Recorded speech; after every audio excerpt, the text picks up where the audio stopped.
In the name of Allah the most beneficent the merciful. आज हम शुरू करने जा रहे हैं syntax, the study of syntax. Syntax क्या है? Syntax is the study of number 1 grammatical relations between words and other units within the sentence. क्या है? नंबर 1 ये grammatical study, grammatical relation between words and the other units within the sentence. Number 2, this is the word order, study of word order. And number 3, it is the study of sentence formation. फ़िक्रे बनते कैसे हैं? 3 चीज़ें। फ़िक्रों के अंदर अल्फाज का आपस में रिलेशनशिप क्या है, वर्ड ऑर्डर बनता कैसे है, यानी अल्फाज का जो तरतीब है वो किस तरह से लगाई जाती है, और सेंटेंसेस फॉर्म कैसे करते हैं। This is called the study of syntax. Syntax क्या है? Syntax language is differ not only in sounds but also the ways in which words can be put together into large units. This is syntax. Languages differ not only in sounds, मुख्तलिफ languages ना सिर्फ sounds की, मैंने परसों आपको बताया था in fact कल, कि सिंटैक्स जो होता है वो एक पर्टिकुलर लैंग्वेज की स्टडी होती है। अब एक पर्टिकुलर लैंग्वेज की sounds can differ from the other particular language. For example, there is no चे in Arabic, there is no dal in Arabic, but there is dal sound in Urdu, but there can be many other sounds that are found in Punjabi, but they are not in Urdu. Even if they are found in Urdu, they cannot be exist in English. If they are existing in English, they cannot exist in Chinese. दुनिया के मुख्तलिफ ज़बानों में मुख्तलिफ ना सिर्फ ज़बानें sounds की basis पर differ करती हैं, बल्कि वर्ड्स को गैदर किस तरह से करना है, उसके रूल्स क्या होंगे, वो भी डिफ़र करते हैं। It is not always universal grammar एक चीज़ होती है जो कि तमाम लैंग्वेजेस के लिए होती है, मगर there can be the formations based upon one particular language. Tenses के हवाले से देख लें या किसी भी हवाले से देखें तो अल्फाज को जोड़ के उनको फ़िक्रों की शक्ल में लाने तक का जो प्रोसेस है उसके अंदर मुख्तलिफ़ किस्म के सिस्टम्स इन्वॉल्व होते हैं, और वो सिस्टम्स जो हैं वो एक पर्टिकुलर लैंग्वेज में दूसरी पर्टिकुलर लैंग्वेज से डिफरेंट हो सकते हैं। Rules about how words can be put together differ according to language, dialect, social group and time frame. 4 चीज़ें यहाँ पर मेंशन की गई हैं जनाब। How words can be put together, इस चीज़ को ये डिफ़र कर सकते हैं on the basis of number 1 language. Number 2 dialect. Dialect से मुराद होता है किसी एक ख़ास इलाके के जो बोल चाल का जो डिफरेंस होता है उसको हम डायलैक्ट कहते हैं। इसको ये जियोग्राफिकल हो सकता है, इसमें अल्फाज की प्रोनंसिएशन डिफरेंट हो सकती है, इवन अल्फाज के मीनिंग डिफरेंट हो सकते हैं। किसी एक इलाके में एक लफ्ज़ का मीनिंग कुछ और हो सकता है और किसी दूसरे इलाके में उसी लफ्ज़ का मीनिंग कुछ और हो सकता है। जैसे सराइकी ज़ुबान में जो पानी पीने का ग्लास होता है जिसको हम ग्लास बोलते हैं, उसको सराइकी में कोला बोला जाता है। कोला लाइक व्हाट, एक अगर हम देखें व्हाट इज़ वर्ड जो कि WHAT what in English, and Punjabi में अगर हम देखें तो व्हाट जो होता है, जो बल खाना है उसको कहा जाता है। प्रोनंसिएशन सेम है, उसकी शायद फोनेटिक ट्रांसक्रिप्शन भी नॉट शायद बल्कि यकीनन वो सेम है। फोनेटिक ट्रांसक्रिप्ट जो होगा वो दोनों का सेम होगा, साउंड सेम होंगे, वर्ड सेम होंगे, लेकिन मीनिंग्स डिफरेंट होंगे। तो डायलेक्ट के हिसाब से जो मीनिंग्स हैं वो डिफ़र कर जाते हैं। एक बहुत ही अच्छी एग्ज़ाम्पल है जिसमें आपको एक लफ्ज़ की वेरियस मीनिंग्स जो हैं वो अकॉर्डिंग टू द डायलेक्ट उसका चेंज कैसे होता है। उर्दू का एक वो अच्छा सा मिसरा है कि उस चाह को चाह में डाल दो जिस चाह में चाह नहीं, उस चाह को चाह में डाल दो, पहली चाह चेलिफ चाहे चाह ही होगा। ये तीनों चारों जगह पर लफ्ज़ चाह जो है वो चाह ही होगा, but they will be having different meanings and those meanings are basically concern to with the regional dialects, कि किसी रीजन में किसी एक ज़ुबान में उसका मीनिंग डिफरेंट हो सकता है और किसी दूसरी में डिफरेंट होता है। चाह पंजाबी ज़ुबान का लफ्ज़ है जिसका मतलब टी, चाय। उस चाह को चाह में डाल दो, चाह चूल्हा कहते हैं फ़ारसी में चूल्हे को, यानी जहन्नुम वासिल करो या ख़त्म करो। जिस चाह में चाह नहीं, ये अगेन जो थर्ड वाला चाह है ये वो टी के लिए इस्तेमाल हो रहा है, और चाह मोहब्बत के लिए जो कि उर्दू का लफ्ज़ है, चाह नहीं। तो ये एक बड़ी अच्छी एग्जांपल है कि उस चाह को चाह में डाल दो जिस चाह में चाह नहीं। तो यहाँ पर चाह लफ्ज़ जो है it is having 3 different dialectical meanings. Rules क्या हैं? एक रूल्स वेरी कर सकते हैं अकॉर्डिंग टू द डायलैक्ट। एक डायलैक्ट के हिसाब से हम अल्फाज का बेहतर इंतखाब कैसे करेंगे, हम इस अल्फाज को गैदर कैसे करेंगे, उनको ज्वाइन कैसे करेंगे, उनको फ़िक्रे में इस्तेमाल कैसे करेंगे, it will be dependent upon the dialect कि उसका डायलैक्ट क्या है। तीसरी चीज़ सोशल ग्रुप पर डिपेंडेंट हो सकता है कि आप किस ग्रुप से कंसर्न है। इसकी मैंने आपको कई दफ़ा एग्जांपल दी है। When you are into your friends circle you can talk about things in an other way, but when you are into the circle of your teachers, of some respectable people, somebody who is elder to you, तो वहाँ पर आपकी जो dialect है वो change हो जाएगी। आपका वर्ड्स का इंतखाब, उनका चुनाव, उनकी यूजेज डिफरेंट हो जाएगी। एक ही बात को करने के लिए आप मुख्तलिफ सोशल ग्रुप्स में उसके लिए मुख्तलिफ अल्फाज का इस्तेमाल करेंगे। आप जब फ्रेंड से वही बात करेंगी तो आप कुछ और अल्फाज इंतखाब करेंगी, और जब आप अपने असातिज़ा से करेंगी या अपने बुज़ुर्गों से करेंगी तो आप अल्फाज का इंतखाब किसी और तरह से करेंगी। थर्डली फोर्थ चीज़ जो इम्पोर्टेंट होती है वो होती है टाइम फ्रेम। कि टाइम फ्रेम क्या है, वक्त कौन सा चल रहा है, औकात का। इसमें दोनों तरह के औकात हैं। एक तो कि पीरियड ऑफ टाइम कौन सा चल रहा है, पीरियड ऑफ द ईयर कौन सा चल रहा है, और या पीरियड ऑफ द डे कौन सा चल रहा है। ये टाइम डिपेंडेंट होता है कि टाइम फ्रेम क्या है। प्लस ये कि किसी चीज़ को एक्सप्रेस करने के लिए आपके पास वक्त कितना था, उसकी भी कैद होती है कि आपने उसको क्विकली करना है, आपने थोड़ा वक्त लेना है या नहीं लेना है, या उसकी क्या रीज़न्स हो सकती हैं। सो ये 4 चीज़ें होती हैं जो इफ़ेक्ट करती हैं लैंग्वेज की ऑर्डरिंग, वर्ड्स की ऑर्डरिंग पे, उनके इंतखाब पे। नंबर 1 एक तो लैंग्वेज, ज़ुबान, डायलैक्ट, सोशल ग्रुप और time. They know not what they do, ये एक स्टेटमेंट है, एक फ़िक्रा है। They know not what they do does not follow the rules we use. They know not what they do, हम जो रूल्स फॉलो कर रहे हैं आजकल उसके हिसाब से ये फ़िक्रा आपको थोड़ा सा गड़बड़ सा लग रहा होगा, दुरुस्त नहीं लग रहा, लेकिन 17th सेंचुरी में यही फ़िक्रा नॉर्मल था। Even though the word meaning haven't changed the syntax has, इसके मीनिंग्स तो नहीं चेंज हुए होंगे लेकिन सिंटैक्स चेंज होगी, यानी ऑर्डरिंग ऑफ द वर्ड्स जो है वो चेंज हो गई है with the passage of time.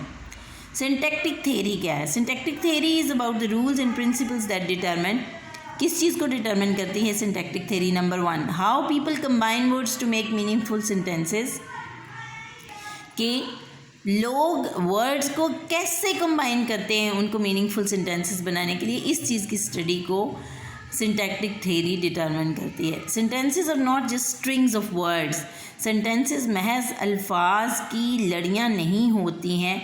In the same way the words are not just strings of morphemes, बिल्कुल उसी तरह जैसे कि अल्फाज महज मॉर्फीम्स की लड़ियाँ नहीं होती हैं।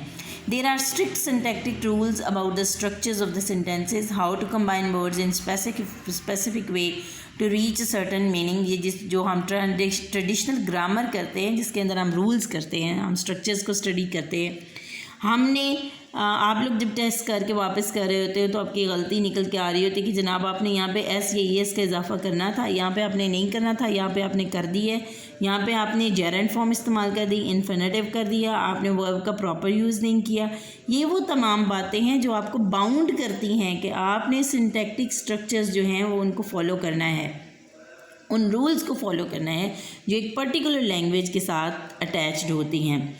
Structure at a phrasal and sentence level, और ये स्ट्रक्चरिंग जो है ये महज सेंटेंस लेवल पे नहीं होगी बल्कि उससे नीचे सबसे पहले कि एक प्रॉपर फ्रेज बना या नहीं बना, एक प्रॉपर क्लॉज बनी या नहीं बनी, फिर क्लॉजेज़ की भी अरेंजमेंट होती है कि आपने क्लॉज को प्रॉपरली लगाया या नहीं लगाया, आपने सबऑर्डिनेट क्लॉज पहले तो नहीं लगा दी, आपने उसकी अरेंजमेंट क्या रखनी है, ये सारे रूल्स होते हैं जिनको फॉलो करना ज़रूरी होता है. Bag of the words. Consider these words. Bite the dog cat. Bite the dog cat. A cat bite the dog. The cat bite a dog. A dog bite the cat. The dog bite a cat. ये 4 तरह के हमारे पास थे 5 words. Bag of words हमारे पास है 5 words का एक bag है, उसके अंदर हमने 5 वर्ड्स लिए. Number 1 bite, number 2 a, number 2 the dog, the and then dog and then cat. 5 words हैं. इन 5 वर्ड्स की 4 मुख्तलिफ अरेंजमेंट्स बन सकती हैं.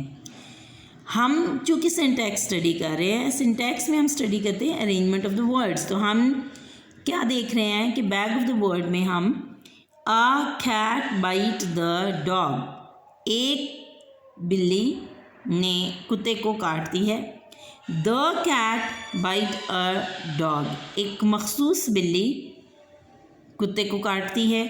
अ डॉग बाइट द कैट, एक कुत्ता किसी मखसूस बिल्ली को काटता है. The dog bite a cat, और एक मखसूस कुत्ता किसी बिल्ली को काटता है. तो ये 4 मुख्तलिफ किस्म के मीनिंग्स दे रहे हैं. अरेंजमेंट की बेसिस पर उसके मीनिंग्स जो हैं वो डिफरेंट हो जाते हैं. These different meanings come about solely from our combination of the words. Syntactic categories, this is one of the most important parts of your lecture. इसको गौर से सुनिएगा, देखिएगा, क्योंकि यहाँ से बेस बनेंगी आपके सिंटैक्स की. लेक्सिकल कैटेगरीज होती क्या है? लेक्सिकल कैटेगरीज से मुराद ये है कि एक सेंटेंस जो बनता है उसके अंदर आपको कौन से कॉन्स्टिट्यूएंट्स चाहिए, उसको बनाने के लिए आपको कौन से पार्ट्स चाहिए, अज्जा चाहिए. जैसे एक इमारत को खड़ा करने के लिए आपको ब्रिक्स चाहिए, इसी तरह से लैंग्वेज को खड़ा करने के लिए आपको उसके कॉन्स्टिट्यूएंट्स चाहिए होते हैं, उसके अज्जा चाहिए होते हैं. इन कॉन्स्टिट्यूएंट्स को हम कैटेगराइज कर देते हैं, हम उसकी मुख्तलिफ कैटेगरीज़ बना देते हैं. वो जो कैटेगरीज़ हैं उन कैटेगरीज़ को हम लेक्सिकल कैटेगरीज़ कहते हैं. इनमें से सबसे पहली एंड मोस्ट इम्पॉर्टेंट, इनको आम ज़ुबान में ट्रेडिशनल ग्रामर में हम पार्ट्स ऑफ स्पीच भी बोलते हैं, लेकिन पार्ट्स ऑफ स्पीच के अलावा भी देयर आर सर्टन थिंग्स जिनको हम कैटेगराइज करते हैं और हम उन्हें लेक्सिकल कैटेगरीज कहते हैं. Number 1 is noun. Noun naming words जितने भी होते हैं, एग्जाम्पल्स सामने दी हुई हैं, मॉइस्चर एंड पॉलिसी. वर्ब्स हैं, वर्ब्स क्या होते हैं? द एक्शन वर्ड्स जितने भी होते हैं उनको हम वर्ब्स कहते हैं. Melt and remain are the examples. Adjectives हैं. इसके लिए आपने एक चीज़ को बहुत गौर से देखना भी और याद भी रखना है कि हमने इसकी शॉर्ट जो वर्ड्स हैं इसके लिए यूज़ करने होते हैं. हम सिम्बॉलिकली इसको, जब हम ट्री डायाग्राम पे आगे चलेंगे, हम इसका एनालिसिस करेंगे, तो हमने ट्री डायग्राम्स बनानी होती हैं, हमने कॉन्स्टिट्यूएंट एनालिसिस करना होता है. उस एनालिसिस में हमने इसकी ये जो कीज़ हैं वो इस्तेमाल करनी होती हैं. तो key for noun is N, verb V, adjective A, good and intelligent are the examples, prepositions P, and to and near are examples. There are thousands of others. Adverbs, ADV is the key for that, slowly and now. Non lexical categories भी होती हैं. Lexical categories हैं आपके पास 5, noun, verb, adjective, preposition and adverb. अब कुछ ऐसी categories भी हैं जिनको हम नॉन लेक्सिकल कैटेगरीज कहते हैं, जिसमें से नंबर 1 डिटर्मिनर है, जो कि the end this degree words हैं, DEG से इसको शो करेंगे. Very and more. क्वालिफायर्स हैं, QUAL, क्वाली, क्वाल से शो किया जाता है. Always and perhaps are the examples.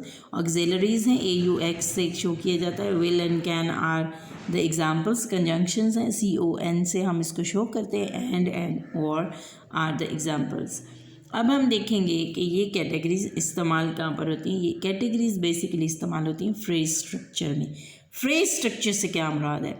Level of language. जब हम वर्ड से थोड़ा सा ऊपर आएंगे, अ combination of one two or more words is called a phrase that is not conveying a fuller meaning. वो कुछ ना कुछ तो एक्सप्रेस कर रहा होता है किसी ना किसी थॉट को, मगर वो कंप्लीट मीनिंग नहीं दे रहा होता. कंप्लीट मीनिंग देने के लिए उसको किसी सेंटेंस के अंदर एग्जिस्ट करना पड़ता है. ये बेसिकली एक छोटा हिस्सा होता है किसी एक सेंटेंस का, जिसको हम फ्रेज कहते हैं. तो फ्रेज स्ट्रक्चर जो रूल्स होते हैं, they are very important to understand the grammar, कि फ्रेज स्ट्रक्चर के रूल्स होते क्या हैं. इसका मतलब ये है कि फ्रेज बनता कैसे है, कौन कौन सी टाइप्स हो सकती हैं फ्रेजेस की. फ्रेजेस बेसिकली किस किस तरह के हो सकते हैं, वेरी इंपॉर्टेंट है. इसको गौर से सुनिएगा और इसको याद कर लीजिएगा. We have rules in syntax about what word classes can pattern together in phrases. के अल्फाज की जो मुख्तलिफ क्लासेस हैं उनको हम फ्रेजेस में कैसे एक पैटर्न में ला के टुगेदर कर सकते हैं. उनमें जो सबसे पहली चीज़ है, पहला टाइप ऑफ फ्रेज जो हो सकता है, that is noun phrase. Noun phrase क्या होता है? नाउन फ्रेज एक ऐसा फ्रेज होता है, मैंने आपको बताया है कि फ्रेज जो होता है that is a combination of two or more words that conveys some thought but does not give fuller meaning. Noun phrase के अंदर क्या होता है कि आपके पास एक तो नाउन मौजूद होगा और एक आपके पास डिटर्मिनर. डिटर्मिनर क्या होता है? डिटर्मिनर्स या तो हो सकते हैं या नहीं हो सकते. It is not always necessary कि नाउन फ्रेज के अंदर डिटर्मिनर्स मौजूद हों. This means that noun phrase can be made up of determiners and nouns. Number 1 determiner and number 2 is noun. Determiner होना ज़रूरी है, नाउन होना ज़रूरी है. डिटर्मिनर्स हो भी सकते हैं, नहीं भी हो सकते. डिटर्मिनर्स क्या है? दिस, द, दैट, ये डिटर्मिनर्स होते हैं. अच्छा जी, उसके अलावा both of these are noun phrases. ऊपर ये वाला भी नाउन फ्रेज है, ये भी नाउन फ्रेज है. दे ईच कंटेन अ नाउन. दोनों में एक चीज़ इंपॉर्टेंट है and that is noun. Noun phrase के अंदर नाउन का होना ज़रूरी है, डिटर्मिनर ऑप्शनल है. And the first also has a determiner. Noun phrase होना ज़रूरी है और डिटर्मिनर जो है वो ऑप्शनल होगा. नाउन फ्रेज के रूल क्या है? Noun phrase rule, NP rule. First, determiner means DET means determiner. Function words like the, this, several. ये इस तरह के अल्फाज जो हैं वो डिटर्मिनर की जगह पर यूज़ होते हैं. Noun phrases are always made up of determiner and a noun. They can be a determiner, they cannot be a determiner, but noun is compulsory. That means a noun phrase can have a determiner and it must have a noun. Can have a determiner and must have a noun. नीचे अगर आप आए, sentence क्या होता है? Sentence is always made up of a noun phrase and verb phrase. Verb phrase क्या होता है? वर्ब फ्रेज के अंदर हो सकता है कि एक वर्ब हो और एक और मज़ीद नाउन फ्रेज भी मौजूद हो. नाउन फ्रेज क्या होगा? वो एक डिटर्मिनर होगा, वो एक एडजेक्टिव भी हो सकता है, वो एक नाउन भी हो सकता है. नाउन होना ज़रूरी है, एडजेक्टिव ऑप्शनल है, डिटर्मिनर ऑप्शनल है. Phrases. NP noun phrase, the car, a clever student. Verb phrase, study hard, play the guitar. PP prepositional phrase, in the class, above the earth. AP adjective phrase, very tall, quite certain. Adverbial phrase, quiet, happily. अब देखिए जी, very important thing is कि अगर कोई चीज़, ये noun phrase है, इसके अंदर important क्या है कि इसके अंदर नाउन ज़रूर होगा. वर्ब फ्रेज के अंदर वर्ब ज़रूर होगा. प्रेपोजिशनल के अंदर प्रेपोजिशन ज़रूर होगा. एडजेक्टिव के अंदर एडजेक्टिव ज़रूर होगा और एडवर्बियल के अंदर एडवर्ब ज़रूर होगा. इसके अंदर आप देखिए, car is a noun, student is a noun, verb study is a noun, play is a noun, verb, preposition in, preposition above, adjective, tall, certain, adverb, quiet, happily is an adverb. So noun phrase में noun होना ज़रूरी है, verb phrase में verb, prepositional में preposition, adverbial phrase, adjective में adjective and adverbial में adverb होना ज़रूरी है। Noun phrase structure rules. Noun phrase structure rules क्या होते हैं? एक नाउन फ्रेज जो होती है वो बनती है डिटर्मिनर प्लस नाउन से, और नाउन के अलावा उसके अंदर प्रेपोजिशनल फ्रेज भी हो सकती है। ये देखें, अगर आप गौर फरमाएं तो आपके पास ये दो फ्रेजेस हैं। एक फ्रेज है द बस, दूसरा फ्रेज है the bus in the yard. The bus के अंदर आप देख सकते हैं पहला डिटर्मिनर है और दूसरा नाउन है। सो ये वाला जो हिस्सा है इसके अंदर the bus is a noun phrase. Noun phrase has two other branches, one is determiner and other one is noun। determiner इसके अंदर the है और noun इसके अंदर बस है। ठीक हो गया जी। सेम इज़ द केस अगर आप देखें तो the bus in the yard is a noun phrase, the determiner है, बस इसके अंदर नाउन है, इन इसके अंदर आपको पता चल रहा है कि ये प्रेपोजिशन है। तो यहाँ तक का जो हिस्सा होगा, एक मिनट, ये वाला हिस्सा इसका नाउन फ्रेज है और ये वाला अगला हिस्सा जो है ये प्रेपोजिशनल फ्रेज है। ये टोटल जो पूरा एक सारे का सारा है ये नाउन फ्रेज है। नाउन फ्रेज के अंदर एक तो डिटर्मिनर था, एक उसके अंदर नाउन था। नाउन के साथ एक और फ्रेज भी शामिल होगी जिसको हम प्रेपोजिशनल फ्रेज कहते हैं। प्रेपोजिशनल फ्रेज में एक तो प्रेपोजिशन होगी इन, प्रेपोजिशनल फ्रेज के अंदर भी अगर आप देखें तो ये वाला जो हिस्सा है द यार्ड, ये इटसेल्फ एक कंप्लीट नाउन फ्रेज है। नाउन फ्रेज क्या होता है? Determiner and noun, the and yard. So I hope that you people have got to understand. We finish it over here. यहाँ तक कीजिए, कोई बात ना समझ आए तो पूछ लीजिएगा, बाकी इंशाल्लाह हम कल करेंगे। Wish you good luck, stay safe, stay home, stay safe and keep on praying for everybody. Allah Hafiz.